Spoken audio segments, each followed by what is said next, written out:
Welcome, Pewter Report readers, viewers, and listeners to a brand new edition of the Pewter Report podcast, Energized by Celsius.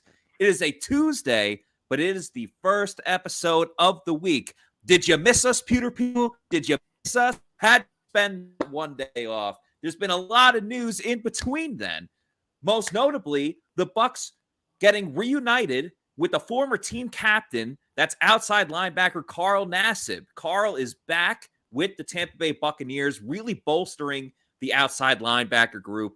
We will talk about that. We will talk about some injuries to the Bucs and the cuts that they made to slim their roster down from 90 to 85. It was a NFL mandated, mandatory thing that all 32 teams had to do. So we'll talk a lot about that as well. I'm your host, Matt Matera.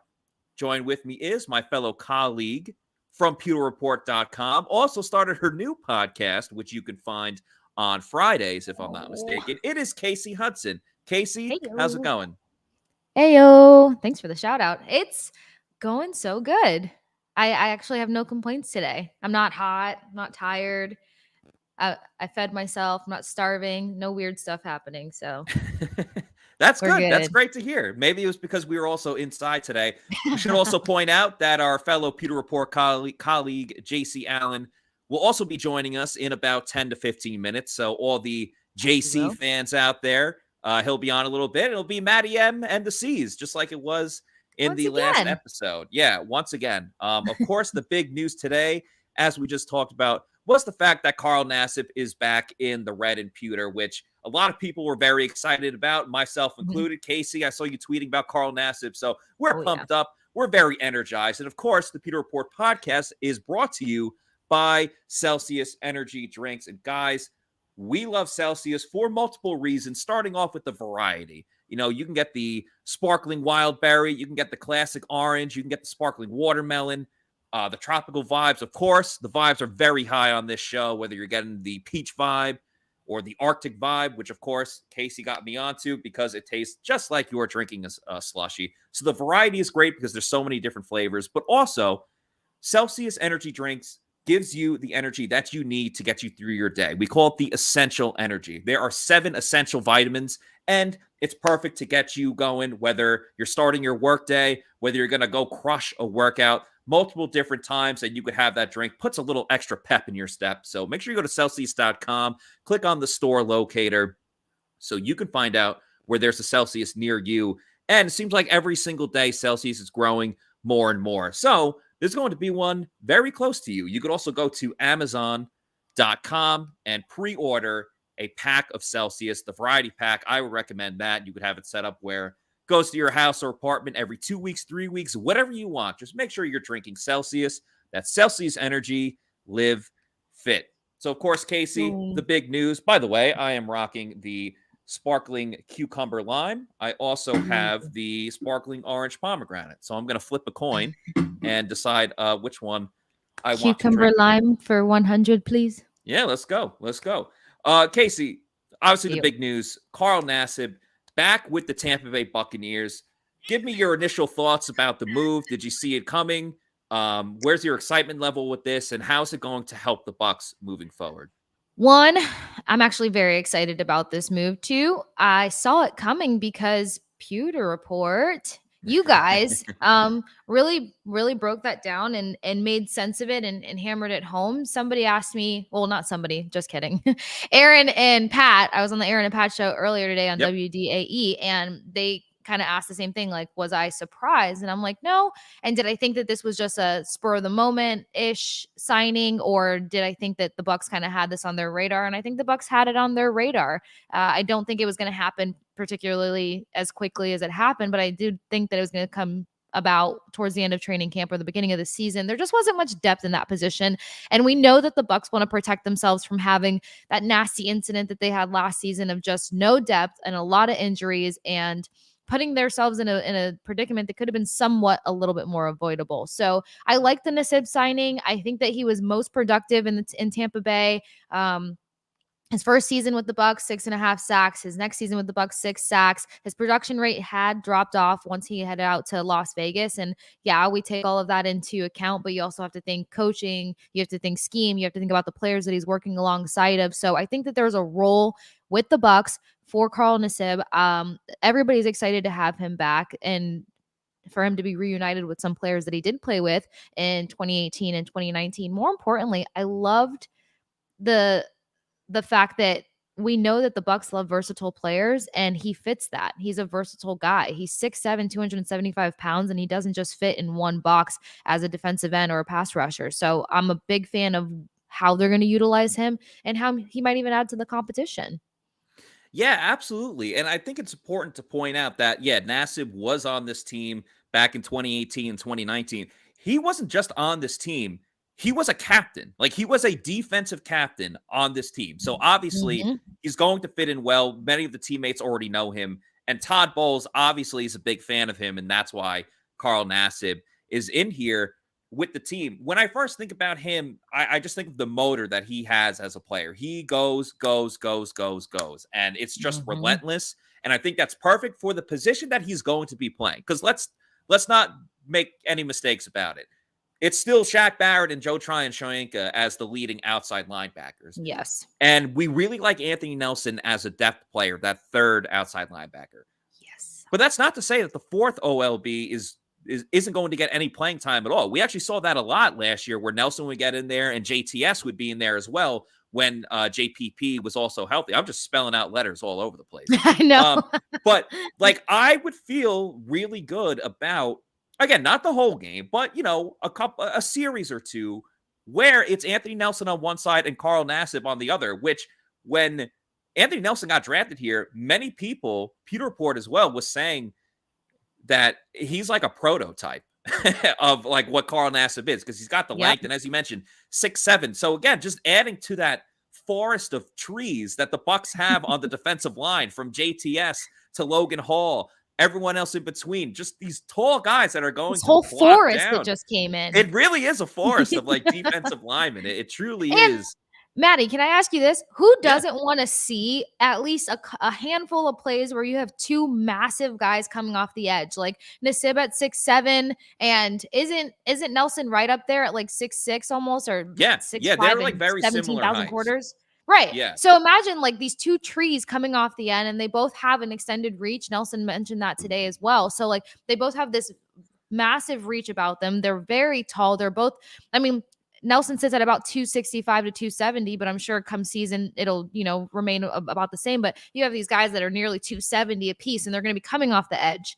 And you have this guy who's so relentless. That's probably the most common thing that everybody has said about his style of play is his relentlessness coming off the edge and in any position that they place him or wherever they place him on the field. So I want to see a few plays regardless of how well the team is doing with these two both coming off the edge. Yeah, and another thing that I think like is important to point out is, he played in this defense before. Like, he's used to playing in a 3-4 style of defense. I saw some people in the comments saying that, oh, like, wasn't he a 4-3 guy? Well, no, he played in this defense that was a 3-4, at least for one season with Todd Bowles, because 2018 it was. Listen, it was a debacle on the defensive end, and a lot of that was because of like defensive coordinator Mike Smith. But he has experience playing in that 3-4, type of defense that the Bucs have played before. And really, he could have been back. And first of all, we should backtrack. Let's not forget that, on the Pewter Report podcast, we talked about the fact that the Bucs need a veteran outside linebacker. And we mentioned a couple guys. We mentioned Anthony Barr. We mentioned Justin Houston. But we also talked about Carl Nassib and how that could definitely be a fit on this team. So it was cool to really see that occur. And of course, he has more familiarity than any of the other people that we mentioned. So absolutely think it was a great fit. You mentioned his playing time with the Bucs and then going over to Vegas. So with the Bucs, again, 2018-2019 season, he played in 29 games, 17 starts, 63 tackles, 20 tackles for loss, 12 and a half sacks, 3 forced fumbles, and then 1 fumble recovery. Then you go to his time with Vegas, 2 seasons, 2020 and 2021. He played in 27 games, only 5 starts. So he kind of got moved back to that reserve role. 49 tackles, 8 tackles for loss, 4 sacks. He did have 1 interception. So that's the only like stat increase that Nassib had with the Raiders than he did than with the Bucs. And he also had 1 forced fumble. So I think he knows the role that he's going to have with this team. I think he could also maybe help out on special teams, as you see in this photo here. Again, the size we talked about, blocking a kick here, getting his hand on it. I think that could potentially be a role for Nassib. And overall, we had our questions going into, I guess, this week and the next preseason game. We'll talk about the injuries in a moment. But when it came to the outside linebacker position, we have the first 3 locked down. That next competition, though, Cam Gill looked great in the first preseason game, but he got injured. And also, he's undersized. Like, he's fast, but he's undersized. I don't know. Sure, you can win in a preseason game where you're going up against guys that might not be on the team in like a week or 2 from now. I don't know when you're going. No, that's not a knock on the competition that he's going. No, I know. It just made me giggle for a second. Yeah, no, it's all good. And, Elijah Ponder was a guy that in the last game, I thought he played quite well, but his issue was he would get into the backfield and then just not finish the play. Like, he whiffed on the sack at least 2 times. And that's kind of something that we talked about when it came to Joe Tryon-Shoyinka, where he had 4 sacks, but yeah, he could have had 8 sacks. But it didn't happen that way because he didn't finish the job. Now, Joe Tryon-Shoyinka can get away with it because he was their first round overall pick. They're not going to cut him, and that you would be crazy to. Like, he still had a very good season despite missing the quarterback on multiple occasions. Elijah Ponder does not have that benefit. And, credit to him, he came in as a defensive tackle, so he had to lose a lot of weight while also like keeping the same amount of speed. So he's went through a complete like body transformation, and for him to keep competing, I give him a ton of credit for that. But still, it was probably Gill's job to lose before he got injured. Outside of 2 guys, you have, they just cut Joe Ozuugu, who he couldn't stay healthy. That's why, he wasn't, on the team. Andre Anthony, they drafted him out of LSU. Hasn't really shown too much either. He made the first round of cuts, but we'll see how long that he's on this team. It was definitely a question mark going into the season, that 4th outside linebacker. And you need to solidify that. I understand. What's the big deal? It's the 4th outside linebacker. Well, God forbid, if something happens to Shaq or JTS early on, well, then 4th outside linebacker just became a super hell of a lot more important than it was, a month ago. So I really think I just feel so comfortable with Nassib there as the 4th outside linebacker. He understands his role. Hasn't been always healthy, but not having to play the majority of the snaps, I think it's going to keep him fresh the same way that Julio Jones is going to be fresh. Yep. While G. Bernard up a little bit, the fact that Rashad White in there might not have to play in all of these snaps, I think you're going to see a lot of guys that are predominantly healthy for the most part because you have such a good rotation, whether it's the D-line, wide receiver, and now outside linebacker. It's only going to be good things. So I'm very excited about this Carl Nassib move. Yeah, I agree 100%. And more so, you want to have that option and that capability to not run your ones into the ground. Yes, in the beginning of the season, the Bucs have a lot of tough teams that they're going to play right off the bat. But in the middle of the season, if you have that ability to kind of split those reps between the 1s and the 2s, and you can trust the 2s nearly as equally as the 1s, you're going to maintain and protect the health of this team so that they can still have gas. And then when it comes to playoffs and hopefully a Super Bowl, so having him and focusing on creating depth at that 4th position is very important. And to have a guy like Carl Nassib, I think, is extremely beneficial for them. And you make a great point with the Elijah Ponder thing. Like, it takes a lot to reacclimate your body and your skill set when you're cutting weight so significantly. I know that because I watched my brother do it at FSU. Like, when my brother started at FSU, he was a defensive end. Then he had to pack on the weight and move in to be a defensive tackle under Jimbo Fisher. And he felt like he had to readjust his athleticism and rehone his craft that made him and such an explosive, dynamic player through that weight to cut back to a defensive end to kind of rediscover it. So it's more than just a weight game. It's also reapplying your skills with the muscle mass that you have on and getting reacclimated with your size and your frame. So not everybody has time to wait for that. And Ponder has shown good strides. The coaches have said nothing but great things about him, but they need somebody that they can kind of just be like, here you go. And Nassib fits that. I'm I going to also butcher want this to get, guy's name in 5 different ways throughout this entire season. So yeah, everybody just brace yourself. it's Nassib, just so Nassib, we're all Nassib, aware. Carl. Nassib. But I also want to give just a quick shout out to Carl Nassib, because some people are saying it's like a publicity stunt. First of all, shout out let me start that over. Shout out to Carl Nassib for coming out as the first openly gay player that was actively playing football. That shows so much courage and bravery. I applaud him for that. That was a big thing. And but moving forward, I hope it doesn't become a thing where we have to like announce it doesn't it need every to be single his time. title. Exactly, it's not his title. The Bucs signed him because he's still a good player that still has something to give in this league. And he's still got gas something left in the simple tank. to keep in mind is that, like, because I saw some things in the chat too, like it's uncomfortable for guys in the locker room. That discomfort goes both ways. It's not comfortable for him to walk into a locker room feeling or thinking that people are thinking of him in one category or box. So at the end of the day, let's just more so leave it to the fact that he's a vicious athlete and he's going to contribute something to your favorite team. And absolutely, he's going to bring a lot of stuff. Inhale, and he exhale. was a team captain. He's extremely liked by almost every, like the new guys. Some guys haven't been teammates with him, but he was a team captain with the roster right now that many guys were already teammates with him. So he's here because he's a good player. It has nothing to do with anything else. And I'm so happy for him that he's comfortable with himself and he's going to do great things for the Bucs this season. So again, just wanted to address that real quick, because there's some people in the comments that, are being jerks about it. But, so we addressed it. Awesome. Very happy for and we're Carl still Nassib. psyched. Yeah, we're still very psyched. And we'll see. He was signing today, so he was not at practice for the Tampa Bay Buccaneers. We'll see if he makes the trip to Tennessee, but nonetheless, he'll be playing again pretty soon. Speaking of practice, they were indoors today, but yesterday there was a news. Obviously, some injuries out there. One of them, fortunately, was, and we're sticking with the outside linebacker position. Unfortunately, Cam Gill was seen in a boot on his right foot, and he had a mobile scooter. It turned out right after that he suffered a Lisfranc injury, and unfortunately will be injured for quite a little bit of time, which honestly led to the Carl Nassib move.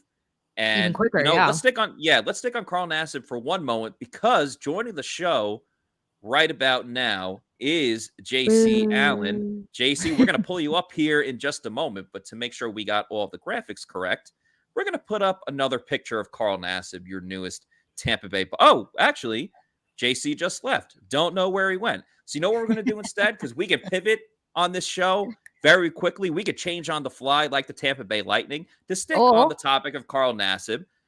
We're going to pull up a video of Todd Bowles talking about the newest addition to the Tampa Bay Buccaneers. Carl was tough in the run.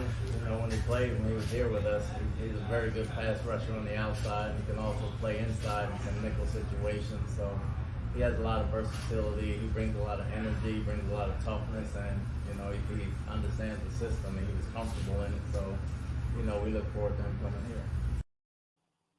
And here's also Anthony Nelson, aka A. Nelly, talking about Carl Nassib's addition as well.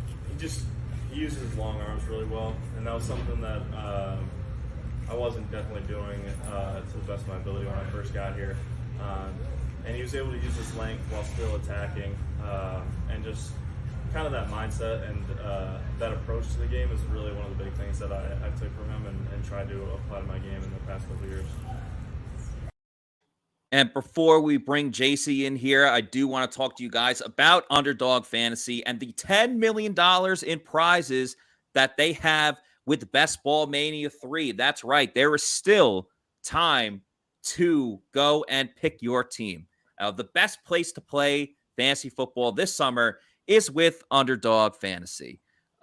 There's no waivers when you pick your Best Ball Mania 3. There's no trades. There's no in-season management. Underdog gives you your best score each week of the season, and the highest scores at the end of the year win.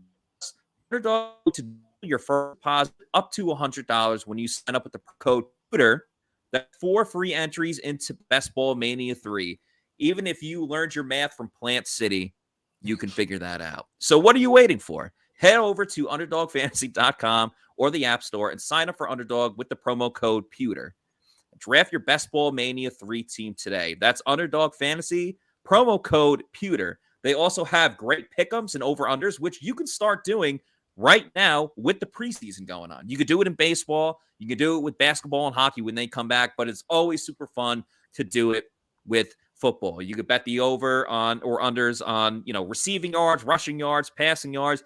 You'd also do head-to-head. So, when the Bucs play the Saints or the Rams or another rival that you hate, you could pick one of your favorite players. You could pick Leonard Fournette to have more rushing yards than the other team's opponent, which is probably a good bet because the Bucs have one of the best run defenses in the league, and Lombardi Lenny is going to go crazy in a good way this year. So again, go to Underdog Fantasy and use the promo code Pewter for all special bonuses. JC, welcome to the show, my man. We were just talking about Carl Nassib and the big addition, the big news of the day and yesterday with Carl Nassib, former team captain, reunited with the Buccaneers. JC, give us your thoughts. You probably just talked about it on Beckles and Retcher where you just were, but, reiterate it again for the fans here, the Pewter people.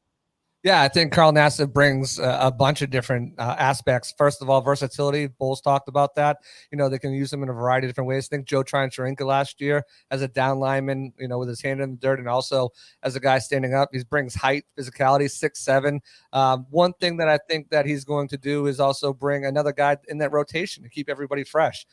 He's not going to be counted on as a starter. He wasn't started as the last couple of years. In fact, last season, he only averaged about 251 total snaps on defense. With that, he put up 2 sacks, 18 tackles, and he got after the quarterback, even though he didn't always sack him with 10 hurries. So he also had a forced fumble. But I think with Carl Nassib, too, one of the big things for him is he's going to need to do he's going to need to show it on special teams because that's what he's replacing is a guy who played on core special teams. Last season, Cam Gill had over 240-something snaps on special teams to Nassib's 101. So if Nassib can come in here, find a role on special teams and kind of replace Cam Gill for that role and then be a solid rotational piece that's going to keep everybody fresh and keep everybody healthy, I think it's a score. He was one of the guys that we highlighted all offseason as a potential, fit if they weren't sold to the linebacker group. I think Cam Gill really showed out that first week.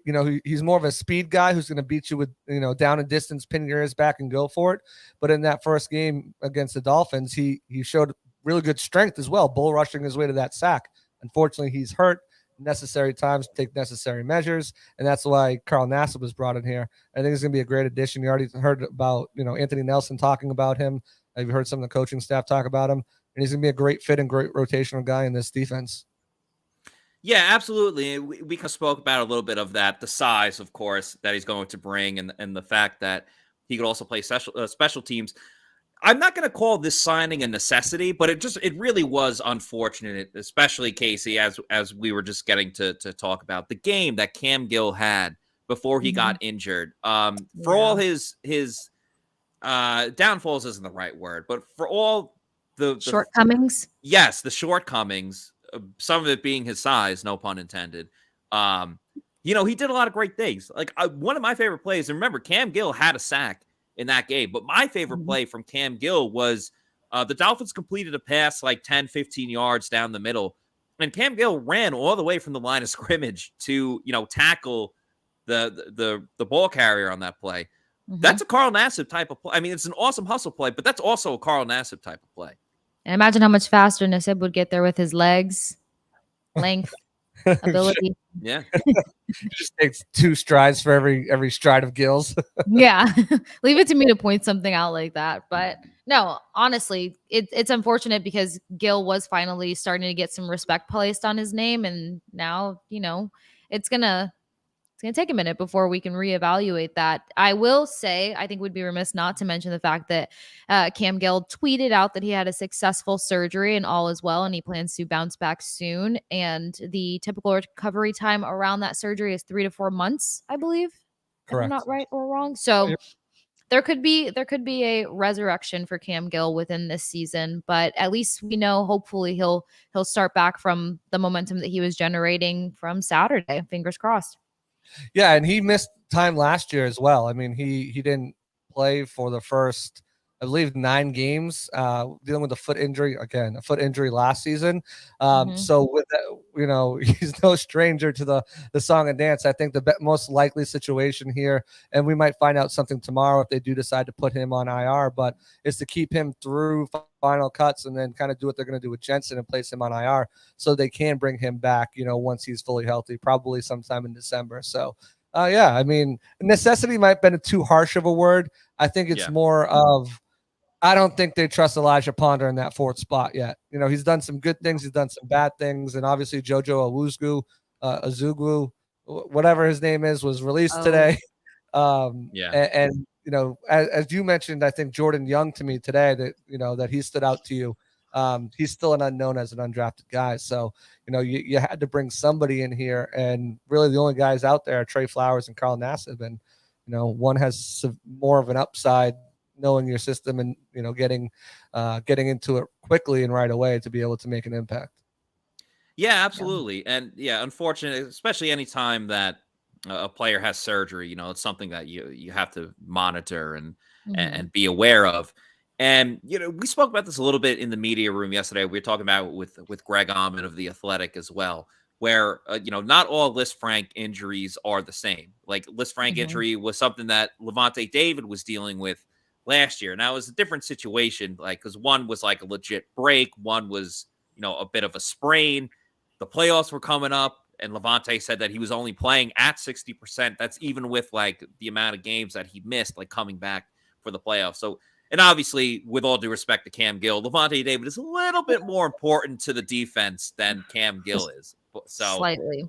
So Gill will have, more time to heal up and progress. And I think he's got a good spot in terms of like he should be on the practice squad. I think he's a guy that you can call up if there's other injuries or you need a special teams guy with some quickness. You could call him up. So, hopefully he can get healthy as soon as possible and then hopefully get to the practice squad if another team doesn't take him off of waivers and, be back on the roster eventually. Let's talk a little bit about some of the other injuries that we've seen. Brashad Perryman still not playing. We don't really have to talk about that too much. There are really 2 that stick out to me. I'm not dissing Brashad Perryman. He just hasn't played. The 2 that really stick out to me though are Brandt Stewart, who left the preseason game pretty early. Like within the first quarter, I believe, and it was a hamstring injury. And Giovani Bernard, he got injured as well. He did not practice the last 2 days. Neither did Brandt Stewart. Bernard, I think, regardless, he's got a spot on this team. He's not really in jeopardy of losing it too much. Stewart and JC, you and I were having a conversation about this earlier. It's a very, very tricky spot for the Bucs because right now in coverage, like as a full-blown linebacker, Brandt Stewart is linebacker 4. KJ Britt, he's not it. KJ Britt has done a solid job. I think he's really working at solidifying his role as the 3rd linebacker. And, after talking to Devin White and Levante and some of the coaches, everyone seems to be pretty high on KJ Britt. So, I saw some people in the chats asking about like a veteran linebacker 3. I don't know if the Bucs necessarily have to do that because I think KJ Britt is really holding his own. But in terms of Brandt Stewart, it's a very, very tricky spot, as I just said, because while he's not getting it done as as a linebacker, and he got hurt, he could have had more opportunities to show what he could do. He's their guy on special teams. He's their special teams ace. He led the team in tackles. So it's very tough to justify cutting arguably your best special teams player that can go out and get the returner when you're one of the first guys down there. It's very tough and risky to get rid of him when probably another team would pick him up off of waivers strictly for what he can do on special teams. On the flip side, a couple of linebackers have done a pretty good job. I know Scott's pretty high on Olakunle Fatukasi. By the way, Scott is suspended for the show today. He is in Nashville. He will be at the joint practices with Josh Capo over the next 2 days. So you will get your dose of Scott. It will be tomorrow. But Scott's very high on Olakunle. I thought J.J. Russell did a really good job in the preseason game against the Miami Dolphins. And he got extended playing time because Brandt Stewart was out. And I really thought that he, there's Robert Hainsey. But I really thought that he did a good job in terms of making the most of his opportunities. So, JC, I'll start with you. I don't know where you fall on this, but it's a little bit more of a tougher situation with Brandt Stewart than I think we all expected. Yeah, as far as that linebacking core behind the starters go, it's, KJ Britt, like you said, has come on, but he's still very limited. And I know, as you said, people have been saying, well, is there another linebacker we can get? Yeah, maybe Dante Hightower, Anthony Hitchens, Danny Trevathan. All of those guys are not coverage guys. They're more thumpers. They're more, spot players. And the only other guy really available that could be better than him is Kevin Minter. And we've seen our share of Kevin Minter.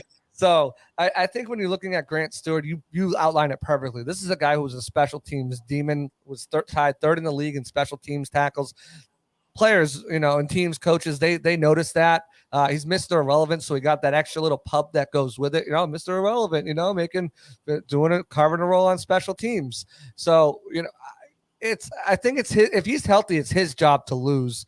I don't think much that Akunle, Fatukasi, or J.J. Russell can outperform him to win that spot. I think the coaches really liked what they've gotten out of him as a special teams player. God forbid that he has to be an every down linebacker. Then they're in trouble. Then they need to start scouring the trade market or something. But as a special teams guy, and that's pretty much what you are as a fourth linebacker, he fits perfectly there. So, I think they'll have a better shot of getting Fatukasi or Russell back on the practice squad, which is I just put on my 53-man roster, which I have him going on the practice squad potentially if he makes it through waivers. So, you hit everything on the head over there as far as special teams and not risking losing that guy who was one of the best in the league and one of the best for you last season. Casey, what do you think? Is it too much of a gamble to let go of Yeah. I would say so. I would think that you don't want to completely empty the tank on a decision like that. And I don't think that they're forced to make that decision quite yet. I know that more cuts and room are needing to be made, but I think Grant needs to maintain. I mean, he's not going to be the guy that you put on the field too much further because he doesn't particularly have the frame to be an all-day NFL linebacker, but he makes it count where he gets that opportunity, and that's something that you want in your corner. So, yeah. Yeah, they always say that the last couple of roster spots, it's going to come down to special teams. So if that's the case, well, then you have to stick with the best special teams guys. But we'll see. And he's one of the most talked about guys on special teams. Yes, you don't get rid of that kind of presence just because. Yeah, I agree. I think it would have to come down to if Fatukasi or Russell can really prove that they can be a solid. JC, you're kind of talking about this too, that they could be a solid special teams guy where, maybe they're not better than Brandt Stewart, but can at least kind of keep it within the same, the same type of form. Then all right, then you can at least get better depth at. Yeah, you can get better depth at linebacker. Casey, Fatukasi had some moments during training camp that makes you be like, oh, or aha, but not enough where you would just kind of right? Huh? Did he have an interception? Yeah, he did. Yeah, and he's had some quality hits for as much as you can hit with pads on in training camp, but I wouldn't say that he's drawn enough excitement to completely rule out and discount everything that Brandt Stewart has done for this team on special teams. Greg Schiano. And he played at Rutgers, so he's a Schiano man, so good for him. Casey, let me throw another one at you because I see a couple people in the chat, especially the Swords and Cannons guy. He keeps talking about the wide receivers. Now, let me ask you, we talked about how great this team is at receiver, a lot of depth, and everything that comes along with that. How would you feel about the Bucs potentially? Well, one, you would have to figure out who you're going to keep in your top 6 or 7. Let's say hypothetically 7, because I think this unit has earned keeping that number. Thank what you. if hypothetically the Bucs could end up trading one of their wide receivers. Dare I say Scotty Miller? Dare I say Devin Tompkins or something like that? Could that be a possibility where the Bucs just have so much depth, and you know you're going to lose one of these guys anyway? Why not trade if you're like stuck between two guys and it's really kind of like 50-50 down to the wire? Why not trade one of these receivers to another team? You're probably only going to get like a 6th or 7th round pick out of it, but the team that you're dealing with, they at least have the peace of mind where they're going to get a wide receiver and they don't have to worry about the rat race of going through waivers, because at that point, all hands are off. You're not guaranteed to get anyone. By making a trade with the Bucs, who have great depth at wide receiver, you're at least guaranteeing you can get Scotty Miller or Cyril Grayson Jr. or, Jarrett Stearns, one of these very talented, or Rashad Perriman, one of these talented undrafted free agents like Stearns and Geiger. So I don't know. What do you think about that? I don't like the idea of it, honestly, whatsoever, because for one, I think they're going to try to protect this depth in this particular group as much as possible, because this was one of the groups that got the most depleted last season. And I know at this point, people are probably like, why do you keep comparing it to last season? Guys, there's with many bones in my body. I feel like if the injuries didn't play such a huge role last season, there would have been, a different outcome to a pretty large extent. So I think that this is one group where they're trying to protect their assets to the best of their ability. If it came down to it, though, and logistically, it would be beneficial, say, if they wanted to add to a position group that needs depth and they can get somebody that they think can contribute right away, then sure.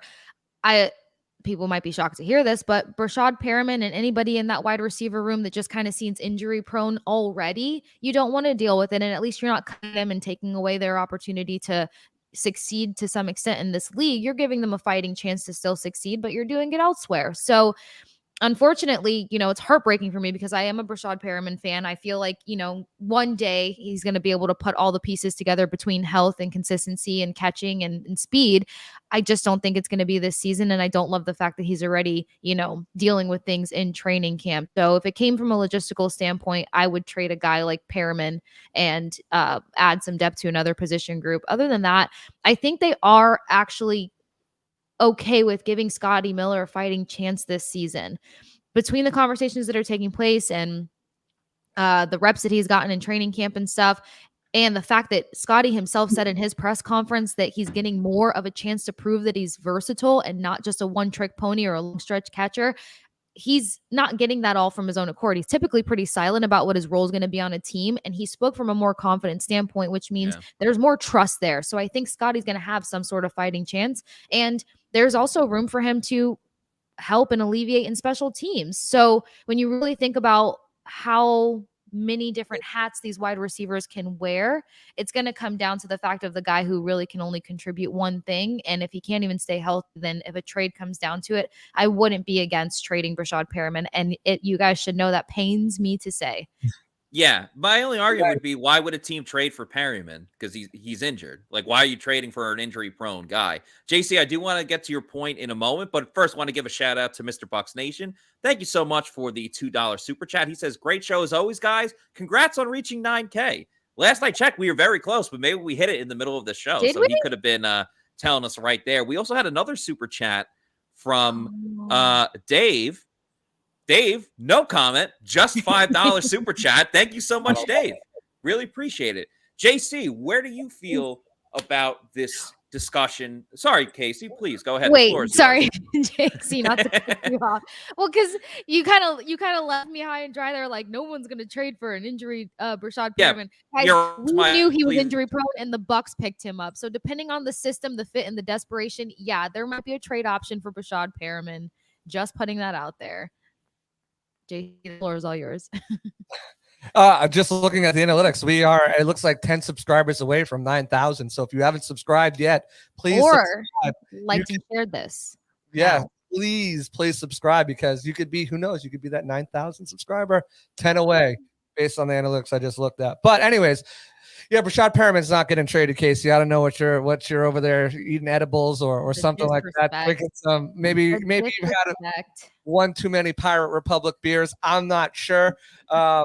it's just a UCF connection thing. I don't know what's going on, but no, It's me looking out for my former alumni. Right. Someone give him an opportunity somewhere. Anybody, please. But no, I think when you look at this wide receiver room, I think Casey kind of hit the nail on the head. You got to protect against injuries, and Devin Tompkins, Jarrett Stearns, those guys have been balling out. I think if they're going to be trade bait, they're going to need to go out and have themselves a game again against the Tennessee Titans for people to be like, maybe I'll trade a conditional 7th round pick next year that could bump up to a 6th if they make the roster and perform a certain number or whatever. But I think, I think there'll definitely be guys interested in Scotty Miller, definitely be teams interested in Tyler Johnson. I don't necessarily think, Darden's going to get a lot of love out there, but it just comes down to what the Bucs are going to get. What are you going to get? Are you going to get a 4th round pick? Probably not. 5th round pick? I doubt it. Can you maybe get a 6th round pick? That might not be out of the realm of possibility, but how much is that 6th round pick going to help you next year compared to having a guy like Scotty? And remember, Scotty was Tom Brady's favorite target in 2021, led the team halfway through the season in receiving yards until Antonio Brown got there. And then obviously he ate into a lot of his snaps. And then last year suffering turf toe in week 3. And he was having a really good week 3 against the Rams too. And then by that time, Cyril Grayson, Brashad Perriman, the guys kind of stepped up and he was kind of phased out of the offense and had to find a role any way he can into that special teams role. And he forced a fumble, recovered a muff punt. So I think Scotty's a guy that is starting to earn him. You talked about his versatility, him being able to play inside, outside, and he's shown that added that extra bulk, and we've seen him handle some good, make those grimy blocks that we haven't seen him make before in the run game. We've seen him actually in the run game doing end arounds as a gunner, as a punt returner. So I think there's so much versatility and value to keeping a guy like Scotty Miller that I don't think it's necessarily they trade him. And then Tyler Johnson could be a guy, you have a similar possession receiver in Julio Jones at this point of his career, who can also have that inside outside versatility. But again, what are you getting versus what are you giving up? And I think at this point right now, the Bucs are much better suited to keep those guys they have on their roster and then try to sneak a Devin Tompkins, try to sneak a Jarrett Stearns, one of those guys on the practice squad, to go with probably a Cyril Grayson who will end up on the practice squad, and then a Brashad Perriman, because if the Bucs cut Perriman, he was given $1 million guaranteed this season. So, obviously there's a risk that he could go somewhere else, but he got cut by 2 teams, and one team paid him $2 million to go away. Sorry, Casey.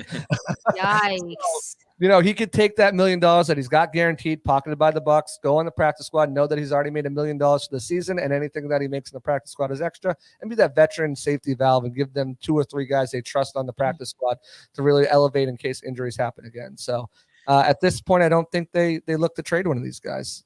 May the best man. I think it's a good question, but I would most likely lean towards keeping the guys that they have. I think it's just still the practice squad. Yeah, well, I think it's just a question that needs to be brought up because they can only keep so many guys, whether it's the 53-man roster or the practice squad. So I just think inevitably one of those players are going to slip through like the waiver wire or whatever it may be. So I just think Stearns, I just think the Bucs should look into, that type of possibility. And I don't know. I'm not ruling out Stearns, Tompkins, or Geiger, one of them actually making the main roster. I legitimately think because of special teams and what we've already seen from them a little bit, I wouldn't necessarily rule it out. But JC, you had mentioned that, Casey hit the nail on the head with her take about Scotty and everything. I absolutely agree that Casey hit the nail on the head with that. But what about hitting a bowling pin straight on? The best place that you can go and do that is at Pin Chasers. And there are multiple different locations, whether it's East Pasco, Zephyr Hills, Midtown, or Veterans. Pin Chasers is the bowling lane that you need to be at. The food is underrated. I've talked about the pizza, chicken tendies, and nachos. They are all fantastic. They have different deals literally every single night, whether it's, dollar beers, whether it's all you could eat pizza, whether it's all you could bowl. Head over to pinchasers.net and see what type of deals that they have, because there is one out there for you. And they got brunch on the weekends. Who doesn't like a good brunch on the weekend? You could also book a party, book a lane for if you want to throw a birthday party for your kids. They got the arcade room as well. So a little bowling, little video games.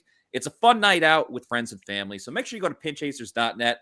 And their owner, Anthony Peroni, is a huge Bucs fan. So you are supporting a fellow Bucs fan by going to Pinchasers. That is pinchasers.net. Check out all the deals that they have going on. I want to get to a super chat that I saw sticking on the topic of the wide receivers that we were talking about. It's from Cali Bucs. Cali Bucs, thank you all the way from the West Coast for that $4.99 super chat. He says, does Darden count towards the 7 receivers kept? Or, Cali Bra. Or will Darden, California, or will Darden and 7 other receivers make the 53-man roster? You got to take the 405 to pal out there. He would count towards the receivers. It's just a benefit that he could also play as a kick returner or a punt returner. It's not like there's a separate section of just being a return man. Because, some teams, the Bucs don't typically do it, but, some teams have like defensive backs that are returners or running backs. We've seen that with Rashad White. They would still count towards the running back and the receiver room or whatever position they play. It's just a benefit that they can also be a returner. It helps the individual more than it helps the team in that situation. But a good question for clarification. Right. I don't even know. Like, we asked Darden about it yesterday, and he talked about getting better. But I don't know. I don't think it's a guarantee that Darden's going to be the return guy this year. Well, I think for familiarity, it's kind of a guarantee. But with 2 some odd weeks left in training camp and whatnot, I think that they wouldn't be against vetting one of these other young guys also to give them room to grow, and you learn things special team returner that you can kind of apply to your game. So I think maybe right now it's kind of a guarantee because nobody seemed to really stand out on Saturday in terms of doing anything spectacularly different. And we all know I don't really think the world of Darden as a returner either. So to say that is kind of like somebody's got to make it count. Like, give me something to look at. And we've seen like the punt returner, kick returner competition kind of dwindle down the last couple of weeks. The first couple of days of practice, they even had Russell Gage out there. They had all these guys. And now it's just been Darden and Tompkins have really kind of been the 2 guys back there. I know Rashad White got an opportunity to do some kick return stuff, but we haven't seen him back there recently taking returns. At least I have. I don't know if you guys have, but I noticed today it was just Darden and Tompkins returning the kicks there. So, yeah, Casey had a nice comment when Darden stepped up today. I can play nice. But I mean, in training camp and like how you said that there was, such a rotation and then it dwindled down. I mean, Kenyon Barner was probably somebody that did better, in my opinion, from what I saw in some reps. And now he's not even a viable option. So here we are back to the Darden situation. Yeah. Want to give a quick shout out to Mark. He said his donations are just like a super chat, just done in a different way. Yeah. If you want to donate to the Pewter Report site, it's just like a little tip jar. You could do so on our website. Just go to pewterreport.com. You can check it out. But thank you, Mark, for donating to Pewter Report. I got to meet Mark at training camp. Very nice. Oh, awesome. There you go. He's been here since Scott's been here back in the Pewter back days. Yeah. He's an OG. He's a legacy. He's an OG. To get back to Barner, though, that was the other news from yesterday on Monday that Kenyon Barner got put on the IR with a groin injury, and therefore the Bucs signed running back Patrick Laird, who spent the last 3 seasons with the Miami Dolphins. So, a little experience there. He played a lot of snaps on special teams. I wrote it in the story the other day. So I believe it was like 453 snaps on special teams. So he has experience in that type of role. And I don't think he's really going to make the team. I think it's just, a training camp. Like, Barner was already fighting an uphill battle to make this roster. So I don't know. Yeah. Laird coming in, with only 2 preseason games. I don't necessarily see it coming. However, he was wearing number 43 today at practice, which signified that another 43 was no longer on the team. And that was the most surprising roster cut from today, which was defensive back Ross Cockrell, who had been on the team for the last 2 years, veteran player who was part of the Bucs Super Bowl winning team.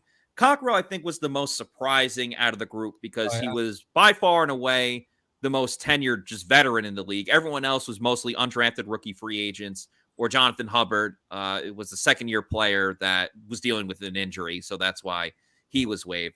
But Cockrell, his play regressed last season. They moved him from corner to safety because, again, the slot situation didn't totally work out. He got beat a little bit in the game.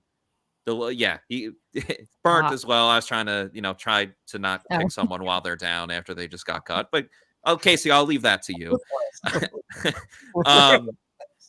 But it's a little surprising, but at the same time, he was already, down on the depth chart, wasn't necessarily going to, take the role of someone else. And I think at this point, it's more worth the Bucs' while to get extra looks at someone like Nolan Turner, who was an undrafted free agent from Clemson.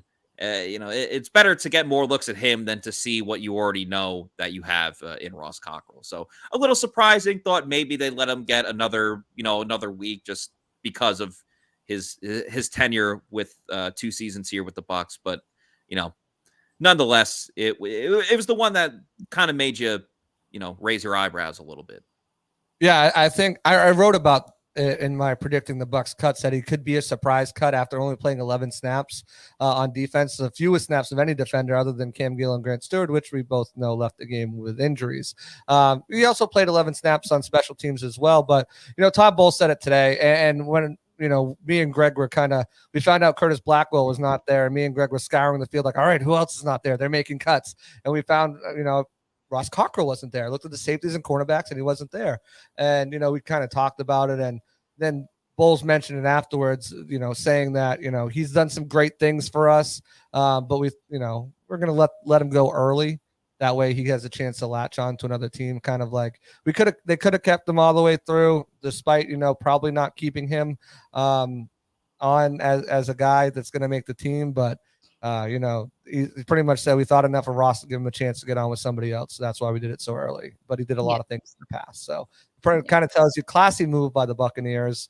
We've seen it all the time. He's got another two games, 2 weeks, 3 weeks to potentially make somebody else's roster. So it was a little surprising though, definitely. But you could tell he's lost a step, as Casey said, in not so much of a nicer fashion.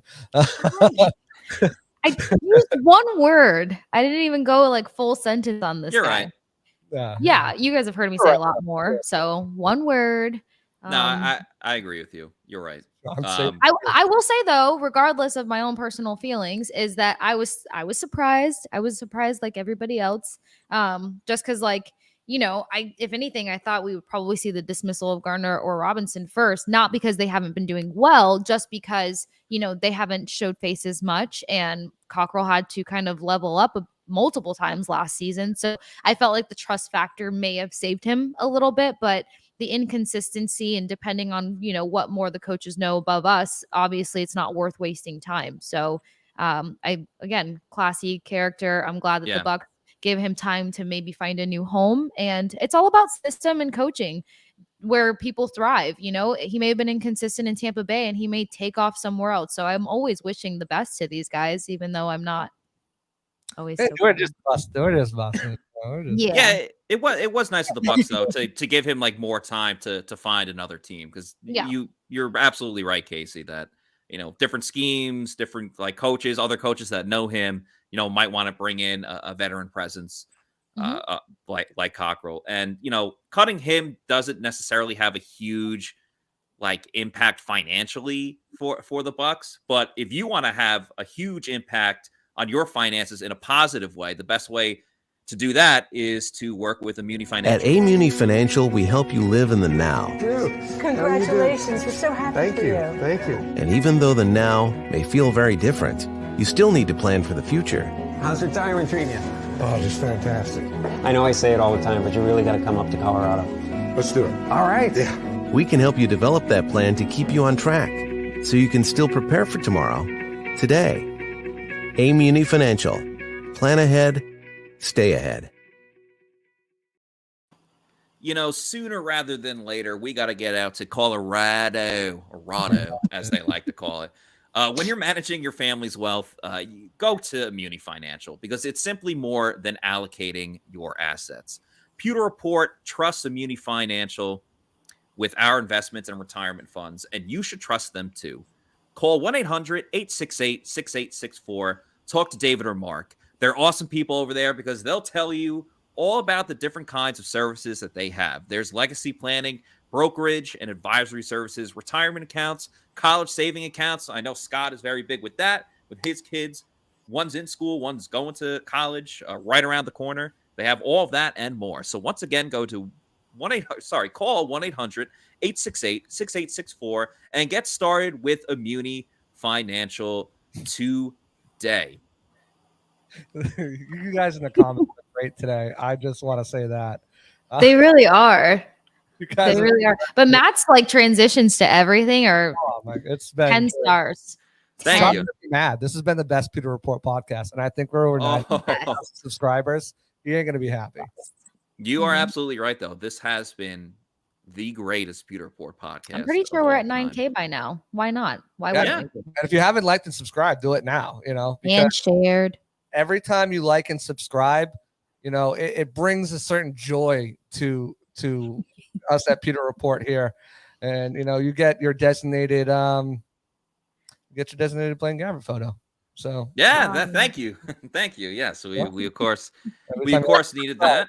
Watch Daddy sling it, as some people like to say. Daddy was not slinging it today. Daddy had an off day.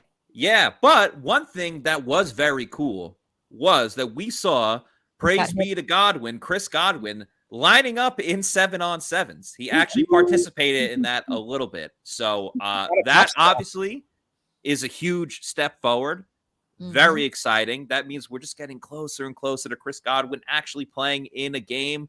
I don't necessarily know if it's going to be the preseason.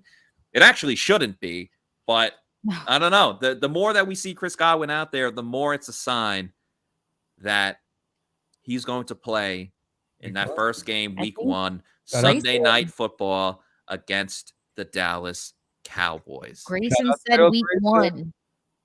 Yes. Huh? Shout out Cyril. I said shout out Cyril. Oh yeah. Okay. Yeah. I'm like, Grayson called it. And we have to trust that players know more than we do because they talk to each other. Duh. I would say though, that what I do like about seeing Godwin back out there and how they are gradually piecing him, into different parts of practice and drills is he's not playing with hesitation. Even in his little snaps that he's doing here and there, you're not seeing this reservation. You're not seeing any fear. You're seeing him, land confidently when he goes out for routes. So that's a big sign because I think we all learned a lot from the return of OJ Howard. And I know I referenced that a lot, but the minute Howard returned from his Achilles situation, I knew he was terrified. He played so fearfully in many circumstances, and you can't blame them for it, but it also does put a realistic timeline on their return. So, and I think that's the best part about having his, this is going to sound terrible. I think that's the best part about his injury being a contact injury, a non-contact, because we've seen it all the time. Guys with those non-contact injuries, like OJ Howard, as you mentioned, they get scared to cut. They get scared to put, what if I cut this way and it happens again? With Godwin getting hit by a dirty play, he doesn't have that fear of, okay, maybe if I cut the wrong way or whatever. You might have a fear of getting hit. We haven't seen that happen, and that the way he runs routes. But as far as he's stopping on a dime, cutting on a dime, and it doesn't look like he's scared at all to move the way he moved before, which is great. Again, we'll have to see it when he starts getting, bodies thrown at him. But so far, as you mentioned, so freaking good. Praise be. Praise be indeed. And you know what? If he ends up playing that first game of the season, I'm probably going to place a prop bet on him. And I'm probably going to go and do that at mybookie.ag. And MyBookie offers all new customers, this is a new deal. They're going to offer a 100% match bonus on your first deposit all the way up to $1,000. Use the promo code Pewter to claim yourself a $1 match on your first deposit. So if you deposit $200, they will also deposit $200, and you're playing with 400 buckaroos instantly. There's money lines, totals, everything else in between, and you could build your own prop with the prop builders. If you want to bet on Tom Brady to throw for over 300 yards and Chris Godwin to get over 75 yards and score a touchdown, you can do that with the prop builder. Just go to mybookie.ag and use the promo code Pewter. Bet anything, anytime, anywhere with MyBookie. So if I All put right, guys. 500, I get 500. Is my Plant City math working out? Yeah, right? your Plant City math is Does spot that sound on. right? I'm kidding. If you put in 500, you get another 500. So you got 1,000. You got a cool G to bet on Chris G. How you doing? Can we place a bet on whether or not I can kick a field goal? I'm just determined to figure this out for myself. We'll have to talk to my bookie about getting that on their website. Okay. But hey, Yeah. listen, I'm not ruling it out. Hey, let's Justin go. Bieber once said, "Never say never." So I was that yeah. Sky Field over there? Sky Park. Yeah. Well, Yeah. we'll go there after practice, and then we'll A basic field goal. That's all I Yeah. want to. Garrett's asking how far away. Yeah, the old school field goal. I played soccer once upon a time, ladies and gentlemen, and I had a college scholarship to continue. There you go. That's awesome. So Yeah. we might have to we might have to film this, put it on our YouTube video or our YouTube channel. Make sure you like and subscribe, Pewter Report TV. And this has been one of the best episodes of all time. Just a programming update for everyone. So obviously we didn't have a show yesterday. We had one today. The next two shows on Wednesday and Thursday will be live from Nashville, Tennessee. What? Scott Reynolds and Josh Capo will be detailing and covering everything that went on with the joint practices between the Bucs and the Titans. Now, I believe they are on Central Time, so tomorrow and Thursday shows will be at 5:00 p.m. We'll put it on our social media and everything, so just keep a lookout for that. But for the time being, it looks like we're going to be doing a 5 p.m. show for the next 2 days with that time difference. So adjust your schedules and your clocks for that. 5 p.m. the next 2 days. And then, of course, we will have a Pewter post-game show. Once again, it will be Scott and Josh. And they will be doing Pewter post-game show live from the stadium where the Bucs are on the road playing against the Tennessee Titans. That will go on approximately 45 minutes after the game is done. Again, keep a lookout on our social media. We will make everyone aware when we are going live. So in the meantime, for K. Huddy, Casey Hudson, for JC Allen, I'm Matt Matera, Matty M in the C's, saying thank you, everybody, for watching and listening. We will see you tomorrow for another edition of the Pewter Report podcast. Out.